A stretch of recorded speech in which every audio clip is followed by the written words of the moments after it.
মৌসুমী দ্বীপ, যা কলকাতার খুব কাছে অবস্থিত হওয়ায় প্রতি বছর হাজারো মানুষ মনের শান্তি খোঁজার জন্য এই শান্ত পরিবেশে একটা দিন কাটানোর জন্য এই দ্বীপে এসে থাকে। গত কয়েক বছরে আমি বহুবার গিয়েছি মৌসুমী দ্বীপে, থেকেছি বহু রিসর্টে, আর আজ নিজস্ব অভিজ্ঞতা থেকেই বাছাই করা সেরা রিসর্টের সন্ধান দেব আপনাদেরকে, যাতে করে আপনারাও আমার মতো খুব সুন্দর একটা দিন কাটাতে পারেন এই রিসর্টে।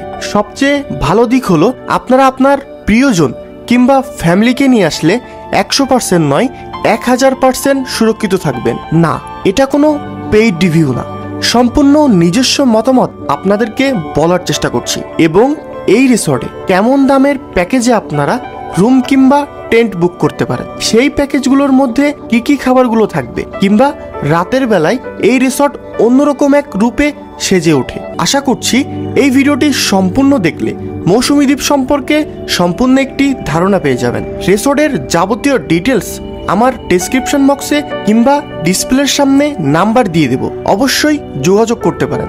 এবং আপনারা কিভাবে কলকাতা থেকে এই মৌসুমী দ্বীপে পৌঁছাবেন, যেতে কত টাকা খরচ হবে, খুঁটিনাটি তথ্য নিয়ে এই ভিডিওটি সাজিয়েছি। তবে আর দেরি কেন, চলুন ঘুরে আসি মৌসুমী দ্বীপের সুন্দর একটা রিসর্ট থেকে, যার নাম সি স্কাই ডিলাক্স রিসর্ট।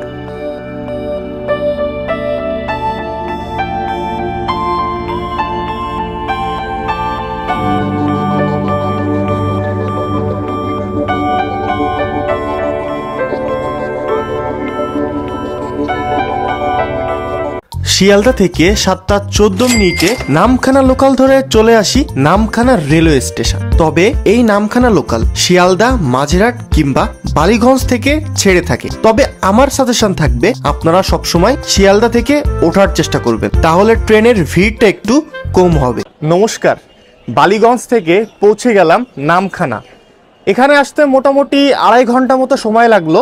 এবং আপনাদেরকে যেটা বলবো, আপনারা যদি বাচ্চা নিয়ে আসেন কিংবা ফ্যামিলি নিয়ে আসেন, তাহলে অবশ্যই শিয়ালদা থেকে উঠবেন, কারণ এখন নামখানা লোকালে কিন্তু অনেক বেশি ভিড় হচ্ছে। কারণ শীতকাল, সবাই একটু ঘুরতে আসবে, আর কলকাতার খুব কাছে এই বকখালি, সেই জন্য এখানে প্রচুর ভিড় হচ্ছে। এবং যে মৌসুমী আইল্যান্ড রয়েছে সেখানেও আমি যাব, মৌসুমী দ্বীপে। তো চলুন আগে স্টেশনের বাইরে যাওয়া যাক। অনেক টোটো, অটো রয়েছে, তো আমরা আস্তে আস্তে এদিকে যাই। বেশিরভাগ রেলওয়ে স্টেশনের পাশ থেকে যদি আপনি অটো কিংবা টোটো নেন, আপনার কাছে ভাড়া অনেক বেশি চাওয়া হবে। কিন্তু আপনি যদি একটু রেলওয়ে স্টেশনের বাইরে যেয়ে ঠিক করেন অটো কিংবা টোটো, তাহলে সেই ভাড়াটা কিন্তু অর্ধেক হয়ে যায়। এই জন্য আমরা এখান থেকে না, রাস্তা থেকে টোটো কিংবা অটো ঠিক করব।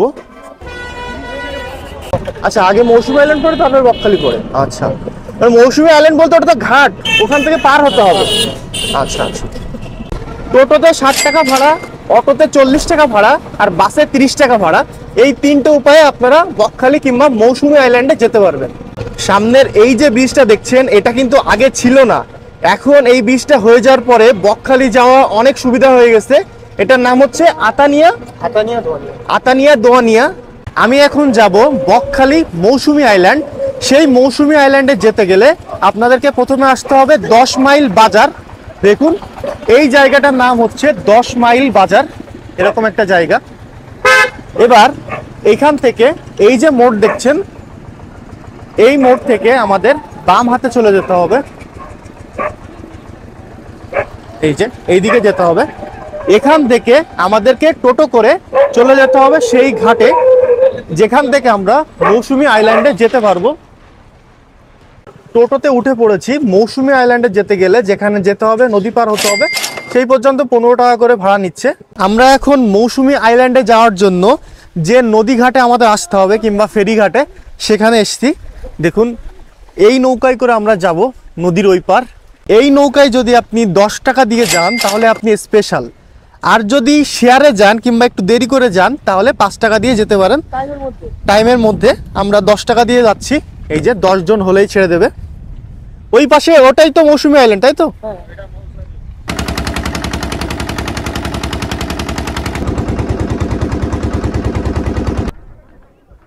জীবনে প্রথমবারের মতো মৌসুমী আইল্যান্ডে পা দিয়ে দিলাম। এই যে এখন আমরা ওপরে উঠছি, চলুন। এখানে বিভিন্ন রিসর্টের ব্যানার দেখতে পাচ্ছি। এটা হচ্ছে টোটো স্ট্যান্ড এই মৌসুমী আইল্যান্ডের। এটা হচ্ছে মৌসুমী আইল্যান্ডের অটো স্ট্যান্ড, মানে আপনারা ফেরিঘাট থেকে এই পর্যন্তই আসতে পারবেন, তারপরে আপনাদের রিসর্টে পায়ে হেঁটেই যেতে হবে। আমাদের এটা ইউনিয়ন অফিস, ঠিক আছে? আমাদের এখানে মেন স্ট্যান্ডটা এটা। আচ্ছা, বুঝতে পেরেছি। চাকার বসানো থাকে সারাদিনের জন্য, সকাল 6টা থেকে সন্ধ্যা 6টা পর্যন্ত। এবং আমাদের যত ঘাট থেকে যা গাড়ি আসে, যে ক্যাম্পের গেস্ট থাকে তাকে সেই ক্যাম্পের একদম দরজা গোড়াতে লাভিয়ে দিয়ে চলে আসে। আচ্ছা, কত টাকা করে এখান থেকে ঘাট পর্যন্ত? 3টে ঘাট আছে। একটা আপনার 30 টাকার ঘাট আছে, বাগডাঙ্গার ঘাট। একটা হুইজাইতের ঘাট আছে 7 মাইল হয়ে আসে, ওটা 35 টাকা। আর একটা 10 মাইল হয়ে পাতিবনা ঘাট 25 টাকা। আমরা পৌঁছে গেলাম আমাদের কাঙ্ক্ষিত রিসর্টে। চলুন এই রিসর্টটা আপনাদের সম্পূর্ণ ঘুরিয়ে দেখাই এবং এই রিসর্টে কি কি খাবার পাওয়া যায় কিংবা কি কি রুম রয়েছে সেইগুলো নিয়ে একটু তথ্য দেই।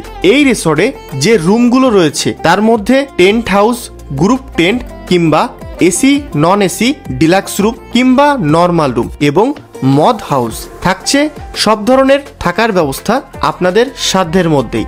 আর হ্যাঁ, আরেকটা বিশেষ কথা, হয়তো কিছু দামে কিছু বেশি হলেও থাকা এবং খাওয়া সমস্ত সার্ভিস প্রতি ক্ষেত্রেই আপনি পাবেন অসাধারণ কোয়ালিটি। রিসর্টে ঢোকা মাত্রই আপনারা পেয়ে যাবেন ওয়েলকাম ড্রিঙ্কস এবং 4 বেলা এলাহি খাওয়ার ব্যবস্থা। দুপুরে থাকছে ভাত, ডাল, আলু ভাজা, সবজি, ভেটকি পাতুরি অথবা রুই বা কাতলা কালিয়া এবং চিংড়ি মাছের মালাইকারি, চাটনি ও পাপড়। শেষ পাতে মিষ্টি দই। সন্ধ্যায় চা, কফি, বিস্কুট, মুড়ি এবং পকোড়া। রাতে থাকছে ভাত বা রুটি, ডাল, আলু ভাজা, চিকেন অথবা মাটন। আর পরের দিন সকালে লুচি, আলুর দম, ডিম সিদ্ধ আর মিষ্টি। এই রিসর্টে আপনারা কিন্তু গিজার এবং 24 ঘন্টা ফ্রি ওয়াইফাই এবং 24 ঘন্টা জল সরবরাহ সবসময় পেয়ে যাবেন। এছাড়া রাতে অসাধারণ লাইটিং, ডেকোরেশন এবং DJ music, bonfire, chicken barbecue, hookah এবং মনোরম ম্যানগ্রোভ বনের সাইট সিন উপভোগ করার সুযোগ থাকবে। আর এত সব এলাহি খাবার দাবার এবং থাকার ব্যবস্থার প্যাকেজের দাম শুরু হচ্ছে 1000 টাকা থেকে এবং রুম পেয়ে যাবেন 1200 টাকা থেকে। সিজন, নন সিজন প্যাকেজের দাম কম বেশি হতে পারে, সেটা একটু আপনাদের মানিয়ে নিতে হবে কিংবা আমাদের এই রিসর্টে আপনারা কল করলে জানিয়ে দেবে। অবশ্যই আপনারা এই সুন্দর রিসর্ট এবং সুরক্ষিত জায়গা থেকে ঘুরে আসতে পারেন। আশা করি আপনাদের অবশ্যই ভালো লাগবে এবং যাওয়ার পরে এই ভিডিওর নিচে কমেন্ট করতে পারেন আপনাদের মতামত। পরের দিন আমি বিকেল বেলায় এই মৌসুমী বিচটা একটু পায়ে হেঁটে ঘুরতে বের হই। এই পড়ন্ত বিকেলে মৌসুমী বিচের পাড় ধরে হাঁটছি, খুব বেশি ভালো লাগছে। আর সূর্যটা দেখুন, সামনে অনেক লোকজন খেলা করছে যারা এই মৌসুমী আইল্যান্ডে ঘুরতে এসছে। এখানে আবার ফুচকার দোকান বসানো হচ্ছে কারণ রাত হয়ে যাবে।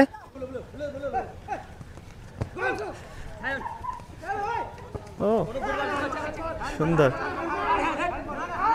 আমি চলে এসেছি এই মৌসুমী বিচের একদম শেষ মাথায়। দেখুন, এখান থেকেই বিচটা আর কি শেষ হয়ে যাচ্ছে।